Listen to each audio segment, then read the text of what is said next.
Thank you very much, Diane. All right, so before we introduce our very first speaker, I would like to share a short welcome from our Executive Vice President of Provincial Digital Health and Information Services, Shannon Malovec, who couldn't be here with us today live, but she has sent us a lovely message. I'll hand that over to Amanda now. Hi everyone, I'm honored to be speaking to you from the unceded territory of the Lekwungen speaking peoples of the Songhees, Esquimalt, and Wasanich First Nations. Welcome to Digital Health Week. My name is Shannon Malovec, and I'm the Executive Vice President for Provincial Digital Health and Information Services here at PHSA. For those that don't know, Digital Health Week was created by Canada Health Infoway as an annual celebration for digital health across our industry. It's an opportunity for us to connect, to collaborate, and to talk about how we can advance our healthcare system. Thank you very much to the Office of Virtual Health team that has partnered with many programs across PHSA to set this week up for great success. Last year, we had an opportunity to celebrate advancements in digital and virtual health that were made throughout the pandemic. We recognize the incredible work that all our teams supported. This year, a lot of the discussion you'll find is around patient empowerment and equity and inclusion in alignment with our In Plain Sight report, as well as our commitment at PHSA to address Indigenous specific racism. I'm excited for the discussions that you'll all have to look at how we can bring equity and inclusion into the digital and virtual health work that we're doing across the province. Thank you so much for your participation this week. I'll now turn it over to Jonathan, who will kick us off with our keynote presentation. Thank you so much for playing that clip, Amanda, and thank you very much, Shannon. Even though she cannot be here with us live today, she has sent us this lovely message, and we are really appreciative of that. Now let's welcome Dr. Jonathan Wong, our Medical Director at the Office of Virtual Health. So in addition to being our Medical Director, Dr. Wong is currently practicing as a neonatologist at BC Children's Hospital and Women's Hospital. Dr. Wong has worked to support various health information and technology initiatives, in particular, the Clinical and Systems Transformation Project, where he was a medical lead for implementation at Children's and Women's Hospital. He now serves as the Executive Medical Director of Clinical Informatics and Children's and Women's Hospital. Welcome, Dr. Wong. Great, thanks Ben for that very kind introduction. So good morning everyone. My name is Jonathan Wong, and as Medical Director for the Office of Virtual Health, I'd like to start by acknowledging that I'm joining you this morning from the unceded and ancestral territories of the Coast Salish peoples, specifically the Musqueam, Squamish, and Tsleil-Waututh nations. I'm also really grateful for the opportunity to welcome all of you to our celebration of Digital Health Week. Thank you so much for taking the time from your busy schedules to join us. So for a bit of background, Digital Health Week, it's an annual celebration of how digital health is transforming the delivery of care across Canada as more and more of our healthcare system becomes digital. I think it's important to note that this year we're celebrating Digital Health Week not only as a group of PHSA programs, but alongside numerous partners as well, more partners than we've had before, which is exciting and important because the reality is that we've really... What's going on today? Hi, good morning. Thanks for joining us for Digital Health Week. We're just starting with some introductions this morning, and then we'll get into the program after. So, as I was saying, welcome, and welcome to everyone for joining Digital Health Week. It's exciting and important this year. We have more partners than ever because really only together can we accomplish so much. And also, I think by coming together and celebrating Digital Health Week with the various activities that we'll participate in this week, we're actually accomplishing a few things. We're increasing awareness of digital and virtual health initiatives at PHSA. We're encouraging the continued adoption of digital and virtual health into healthcare services. And I think really importantly, we're recognizing people.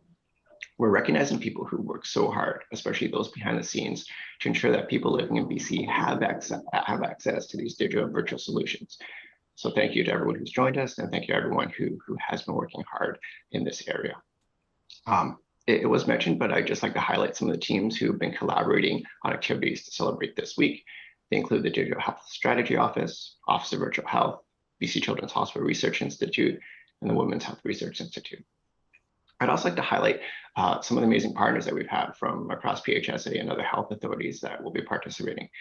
This is not an exhaustive list, so I do apologize if I miss anyone, but some of them include BC Centers for Disease Control, DARE, or Data Analytics Reporting Evaluation Team, BC Cancer Agency, Doctors of BC, Ministry of Health, and the Rural Coordination Center BC. So thank you everyone for being a part of this week. As Ben and Shannon mentioned, this year's theme is empowerment, equity, and inclusion. And these are important issues that we need to consider and address, not only for the in-person care that we provide, but also affects the virtual care as well. Previously, when I thought about virtual health, I thought, this is great. Everyone can have access to care now, but that's not necessarily the case. Do people have access to the right technology, to the right infrastructure? Can they participate in virtual care in a safe environment? And is it culturally safe and appropriate? These are important considerations, especially as virtual and digital health play an increasingly important role in the delivery of care across BC. And on that note, I'd like to acknowledge that it is because of your hard work and collaboration with our various healthcare partners that BC citizens have greater access to virtual health. And to highlight this, I'd just like to share some of the statistics that we have. And I have to thank Chris Olson and the team for pulling a lot of this data together. So for virtual health visits, from March 2020 to July 2022, so just over 2 years, there were over 1.9 million virtual visits. When we look at remote patient monitoring, so that's when a patient has their health monitored at home using some kind of device, from April 2020 to July 2022, so about 2 years as well, just over 2,300 patients were being monitored using RPM. Video remote interpreter services at PHSA from January 2021 to July 2022, so that's about 18 months, 71% of our completed interpreting sessions were virtual. That's about 51,000 sessions. I know for myself in the NICU, I've used that a number of times, and it's been really helpful, especially for some very difficult conversations.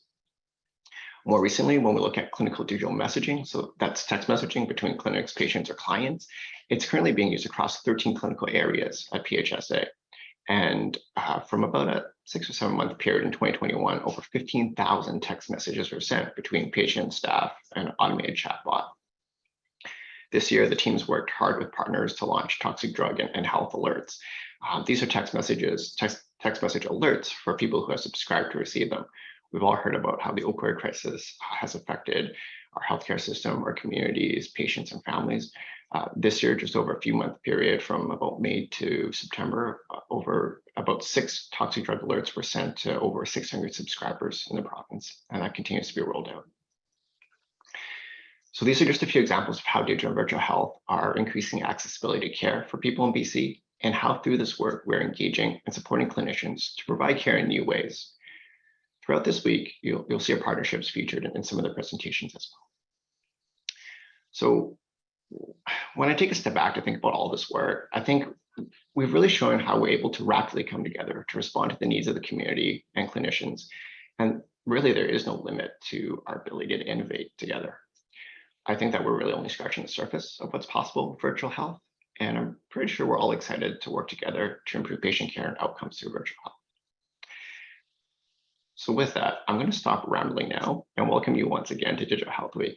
Thank you for partnering with us, partnering with each other, and for joining us today. Get back to you, Ben. Thank you. Thank you so much, Dr. Wong. That was not rambling at all. That was an excellent summary of some of the digital and virtual innovation that has been happening across our BC healthcare system. And it's just wonderful how you can provide some numbers and statistics to some of our audience. I'm sure some of them out there are really keen to looking at those numbers. We're also really grateful for all the commitment that our healthcare partners across all the healthcare organizations are working on, and we're all working toward bringing a better healthcare and increase access to everybody living in BC. So in the upcoming days, you'll hear more from our well-rounded speakers drawing forth the conversation of what empowerment, equity, and inclusion means to us collectively, including hearing from a span of people, from clinicians to patient partners, from those who have 3 years experience to seasoned experts, and including those from major cities to the cherished communities all across BC. We'd like to bring forth the reason for it all, for our patients. This next clip that you're going to see is an excerpt from an upcoming Office of Virtual Health Practice and Education online course focusing on the virtual health practice for clinical folks. The learning outcomes of this new online course are to help our clinicians understand what is virtual health in our work context, gain insight into virtual health practice and implications, and to acquire information to demonstrate leading virtual health practices. During this project, we are so grateful that 13 patient and family partners took part in shaping this rather clinical course with us. During our focus groups together, we asked our partners what is most important to them when they interact with a healthcare person or healthcare team online. From this clip, you'll see a few of our patient and family partners expressing the difference virtual health makes in their lives. And with this, I will pass it over to Amanda, who will be playing a clip for us. Howdy, I'm Angus Pratt. Hi, my name is Annie Kudian. Hi, my name is Hobson.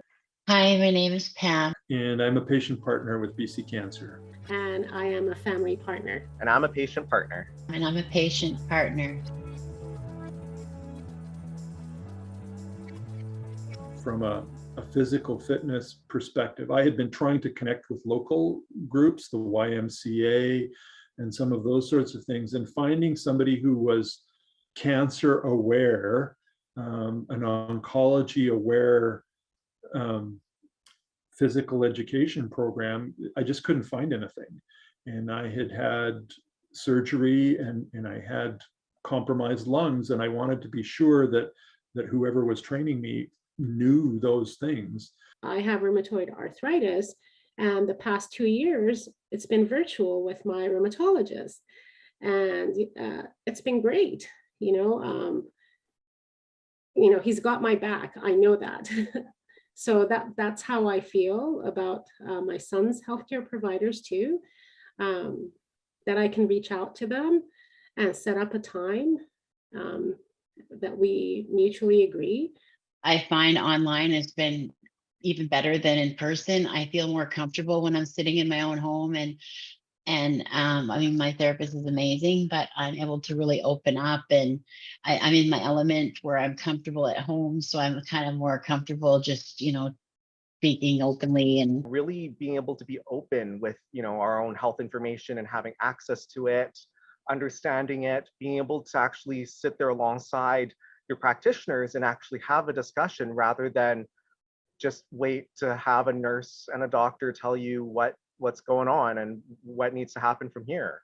I feel that will really empower a lot of folks, especially when we're in a space where, the scientific nature of medicine is definitely important, but that's not the only part of, the holistic, health practice. And, everybody has their own therapies that help them and suit them. So how can we bring them together and complement each other? I feel like just having access to more information and having that common understanding would help folks really, seek and receive the healthcare that they want, and that will really benefit them.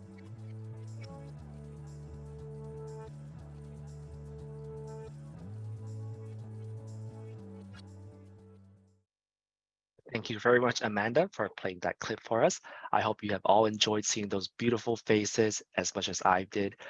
Later on this week, Friday specifically in the afternoon, you'll have an opportunity to hear more and live from these wonderful patient and family partners. Our very own Diane Underhill, clinical educator at Office of Virtual Health, will be running a session to facilitate a patient-family partner panel discussion with these particular folks. So that is something really exciting to look forward to. So with that said, that is our official materials for the opening ceremony. And in just about 6 minutes or so, we will have our very first presentation. Our very first presentation will be presented by Dr. Gurpreet Randhawa from First Nations Health Authority. Her presentation topic would be Advancing Digital Health Innovation for Indigenous People. So right now we have a moment to catch a commercial break, which I will bring back to letting you know some of the prizes that you can win, just so make sure you're not missing out.